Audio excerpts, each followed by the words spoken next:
یسألو ایانا یوم القیامہ، یہ لوگ بہت مذاق اڑاتے ہیں قیامت کا اور پوچھتے بہت زیادہ ہیں یہ منکرین کہ قیامت کب آئے گی، قیامت کب آئے گی، کب آئے گا وہ دن، یہ ہڈیاں کب زندہ کریں گے اللہ تعالیٰ۔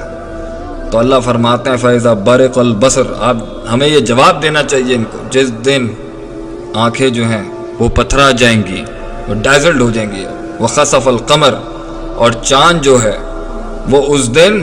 اپنی روشنی کھو بیٹھے گا، وَجُمِعَ الشَّمْسُ وَالْقَمَرُ، اور جب سورج اور چاند ملا دیے جائیں گے،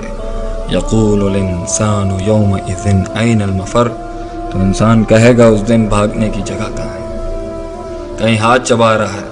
کہیں بھاگنے کی جگہ مانگ رہا ہے، کہیں کہہ رہا ہے یقول یا لیتنی قدمت لحیاتی، ہائے کاش میں کچھ اچھا بھیج دیتا آگے، کہیں کہہ رہا ہے میں مٹی ہو جاؤں، کہیں کہہ رہا ہے ہمیں موت دے دے، کہیں کہہ رہا ہے کہ مجھ سے سونا لے لو، سب کچھ لے لو لیکن مجھے بچا لو، کہیں کہتا ہے کاش میں سنتا، کاش میں عقل رکھتا، کہیں کہتا ہے کہ ہمیں یہاں سے باہر نکال دے، کہیں کہتا ہے اللہ واپس دنیا میں بھیج دے۔ اللہ اکبر، یہ ساری وہ نفسیاتی تکلیفیں جن سے گزریں گے۔ سورہ زمر میں اللہ فرماتے ہیں وَسِيقَ الَّذِينَ كَفَرُوا إِلَىٰ جَهَنَّمَ زُمَرًا، اور اس حد تک کہ جب جہنم کی طرف گروہ در گروہ ان جہنمیوں کو، ان کفار کو لے کے جایا جائے گا، حَتَّى إِذَا جَاءُوهَا فُتِحَتْ أَبْوَابُهَا، اور جب کھول دیے جائیں گے دروازے، وَقَالَ لَهُمْ خَزَنَتُهَا، اور اس کے پہنچنے کے بعد ہی جہنم پر جب وہ دروازے کھلیں گے تو خزانچی کہے گا وہاں پہ، ایک اور ریفرنس گیٹ کیپر کا، الم یأتکم رسول، کیا تمہارے پاس اللہ کے بندے نہیں آئے تھے، منکم، تمہیں میں سے، یتلون علیکم آیات ربکم، جو اب تمہارے ہی رب کی آیتیں تم پر تلاوت کرتے ہیں اور ہم آیتیں سن رہے ہیں۔ دیکھیں کتنا پیارا میسج ہے قرآن کا۔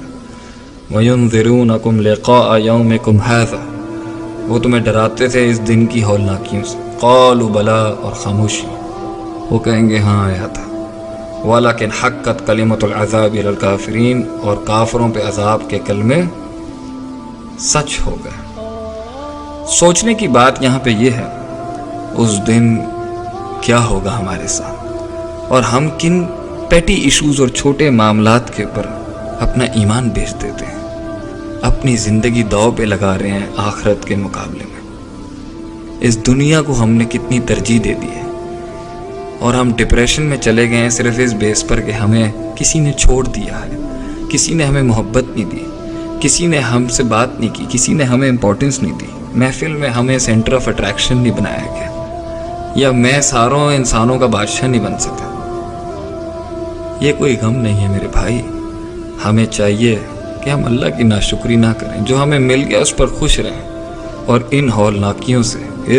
اس تکلیف سے جس نے انسانوں کو پاگل کر دیا، وہ کہتے ہیں مٹی کر دے اللہ، وہی انسان جو زندگی کا خواہش رکھنے والا، نئی زندگی ملنے پہ تو اسے خوش ہونا چاہیے تھا،